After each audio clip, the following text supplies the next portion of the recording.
उचिया Boruto के अंदर होता तो बोरुटो के अंदर क्या चेंजेस आते। आज हम इसी के बारे में बात करेंगे, लेकिन एक अलग तरीके से। हाँ बिल्कुल सही, बहुत सारे लोगों ने गैस कर लिया होगा कि आज हम कवर करने वाले हैं मादरा की फैन मेड मांगा। मुझे पता है बहुत सारे लोग मुझसे पहले मांगा कवर कर चुके हैं, तो we are last but not least. इस सीरीज के अंदर ऐसी बहुत सारी चीजें हैं जिनके बारे में बात तो होनी चाहिए बट किसी ने नहीं करी। मैं करूंगा लेकिन सीरीज एंड होने के बाद। इसके अंदर टोटल 6 चैप्टर्स हैं, जिसमें से 2 हम आज की वीडियो में कवर करने वाले हैं। 3 पार्ट्स आएंगे सीरीज के। और मैं ये बताना भूल गया कि ये मांगा भी ऑनगोइंग है, मतलब जो इसके ऑथर हैं, ये मुझ पे नाम प्रोनाउंस नहीं हुआ, तुम लोग देख लेना, ट्विटर की आईडी ये रही इनकी। टोटल 12 चैप्टर आएंगे, उसमें से 6 आ चुके हैं और आज हम उन्हीं में से 2 कवर करने वाले हैं। और जैसे इसके 6 चैप्टर्स कवर हो जाएंगे, उसके बाद मैं एक वीडियो लाऊंगा जिसके अंदर इसकी पूरी बातचीत करने वाले हैं हम लोग। अभी चैप्टर शुरू करते हैं, लेकिन उससे पहले अगर तुम लोग ये सोच के बैठे हो कि ये तो फैन मेड मांगा है, इसका क्या कनेक्शन है रियल मांगा से, तो ये सोचने से ना पूरा फील बिगड़ जाता है मांगा का। इसके लिए ऑथर ने खुद ही डिस्क्राइब कर दिया इसे, तुम ये पढ़ सकते हो। और मैं बता भी देता हूँ कि ये वाली मांगा नारुतो के अल्टरनेट यूनिवर्स के अंदर एग्जिस्ट करती है। जिनको अल्टरनेट यूनिवर्स नहीं पता,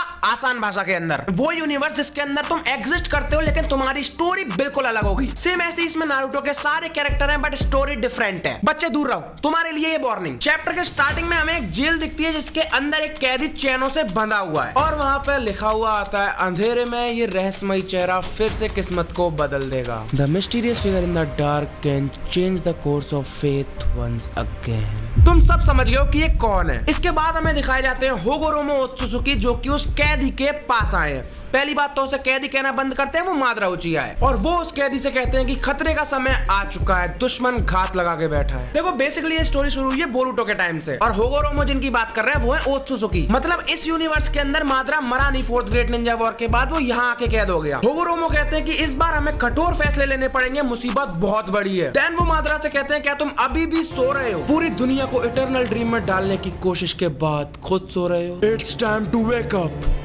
उचिया मादरा।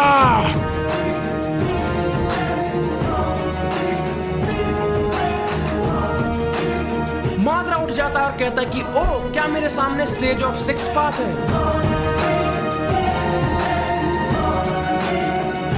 देन होगोरोमो उसे बताते हैं कि मेरा नाम है होगोरोमो ओत्सुसुकी। मादरा उन चैनों को तोड़ने की कोशिश करता है और फिर वो बताते हैं कि इन चैनों को नहीं तोड़ा जा सकता फिजिकल स्ट्रेंथ से, तुम्हें अपना माइंडसेट चेंज करना पड़ेगा इन चैनों से बाहर निकलने के लिए। मादरा कहता है कि क्या बात कर रहे हो? देन होगोरोमो कहते हैं कि तुम बहुत कुछ कर सकते हो। ऐसा सोचना भी कितना ज्यादा मुश्किल है कि तुमसे ज्यादा पावरफुल वॉरियर इस पृथ्वी पे होगा। तुमने दुनिया को पलट दिया, मेरी माँ के पैरों पे चले, रेनिगान हासिल कर लिया, वो भी बिना किसी मेरी मदद के। Outstanding, your determination is amazing. ये सब होगोरोमो कह रहे हैं। होगोरोमो कहते हैं कि इस बार का खतरा बहुत बड़ा है, निंशु को एक प्रोटेक्टर की जरूरत है। जिनको नहीं पता, निंशु मतलब शिनोबी वर्ल्ड। मैं तुम्हें एक मौका देता हूँ सही रास्ता चुनने का। देन होगोरोमो कहते हैं कि तुम्हारा समय आ चुका है, और तभी मादरा की सारी जंजीरें टूट जाती हैं। Time to right the wrongs of the past. मतलब मादरा सही तरफ आ चुका है और वो पूछता है कि आखिर ये खतरा कितना बड़ा है कि तुम्हें मेरी मदद लेने आना पड़ा। देन होगोरोमो बताता है कि मेरे बेटों की जो प्रेजेंट रिकार्नेशन है, नारुतो एंड सास्के की बात हो रही है, वो फेल हो चुके हैं उन्हें रोकने में। मैं चाहता हूँ कि तुम अपने पास्ट के एक्सपीरियंस से सोचो, तब तुम अच्छे से समझोगे। मतलब वो जो बैडेज वाला मादरा था बट सही तरफ, और तुम्हें बचाना है उस दुनिया को जहाँ पे प्यार और दोस्ती जन्म लेती है। ये तुम्हारा आखिरी चांस है, मैं इससे ज्यादा तुम्हारे लिए कुछ नहीं कर सकता। मादरा कहता है कि तुम्हें अब घबराने की जरूरत नहीं है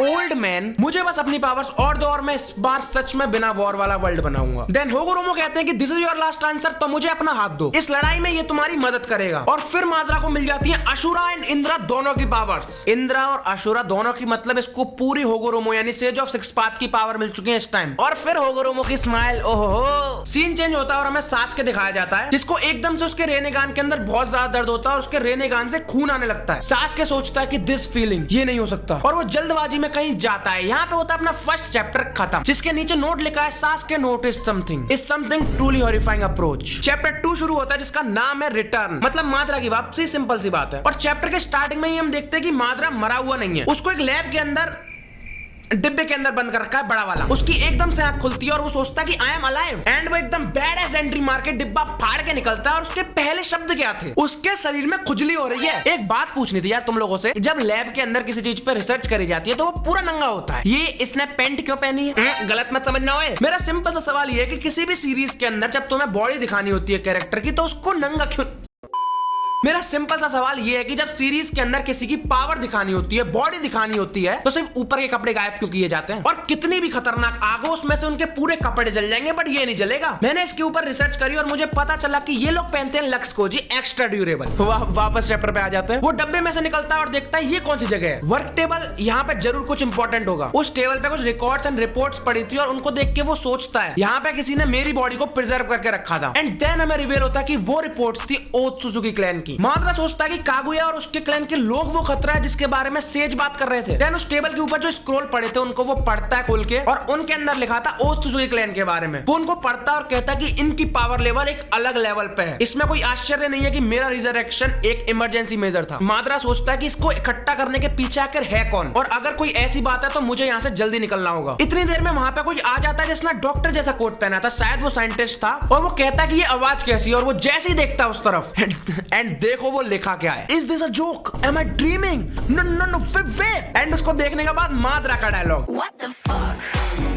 माद्रा उसे उड़ा देता है एक बार में, और उस डॉक्टर को ऑलमोस्ट अधमरा करने के बाद वो पूछता है कि ये जगह कौन सी है, इस सबके पीछे कौन है। पहले ही पूछ लेता यार, ऐसा लग रहा है कि तुम मुझे कुछ नहीं बताओगे। माद्रा वहां पे बात ही कर रहा था और इतनी देर में कोई आ जाता है और माद्रा के सर पे ढोलक बजा देता है। और इसके आगे जो हुआ मैं पेज नहीं दिखा सकता क्योंकि यूट्यूब मेरी ले लेगा, बता जरूर सकता हूँ। माद्रा ने उसके घूंसा मारा और वो यहाँ से पार होकर पीछे से निकल गया। देन माद्रा कहता है कि जैसा मैंने सोचा था, मुझे थोड़ा सा वक्त चाहिए रिकवर होने के लिए। हाशिरामा के सेल्स ने काम करना शुरू कर दिया है, मेरी पावर्स वापस आ चुकी हैं। इतनी देर में वहां पे बहुत सारे लोग तलवार वगैरह लेके आ जाते हैं जो कि शिनोबी नहीं है। इसी बात को माद्रा कहता है कि ये लोग कौन है, कोई आइडेंटिफाई मार्क नहीं है, क्या ये प्राइवेट ऑर्गेनाइजेशन है? जो भी हो, मेरे पास और भी मैटर है निपटाने के लिए। और देखो अगले पैनल के अंदर क्या लिखा है, साउंड्स ऑफ बैटल। नहीं, माद्रा के पीटने की बैटल होना चाहिए, क्योंकि इस बंदे ने सिर्फ 2 सेकंड के अंदर सबको निपटा दिया। माद्रा सोचता है कि मैं इतना ज्यादा रिकवर हो चुका हूं कि मैं अपना रेने गन यूज कर सकूं, जिससे कि मुझे यहां से निकलने में और ज्यादा आसानी होगी। एंड जब ही एक आवाज आती है एक्टिवेशन, और उसके बाद कुछ ये बड़ा सा जायंट मॉन्स्टर निकल के आया। मुझे नहीं पता ये क्या चीज है, क्या तो ये गैडो स्टैचू है या फिर सुसानो। जहां तक मुझे लग रहा है ये सुसानो है, क्योंकि इससे पहले हमने माद्रा के आसपास ये फ्लेम देखी थी। माद्रा यहाँ से निकल जाता है और उसके बाद एक बहुत बड़ा गड्ढा हो जाता है, जिसको फिल करने के लिए यूज करता है हाशिरामा का वुड स्टाइल। उसके बाद वो सोचता है कि मुझे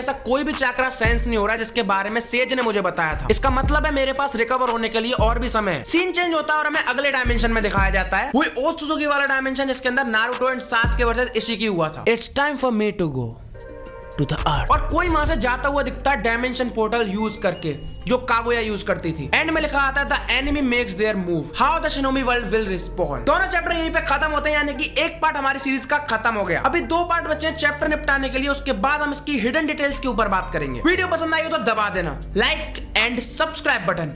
बाय।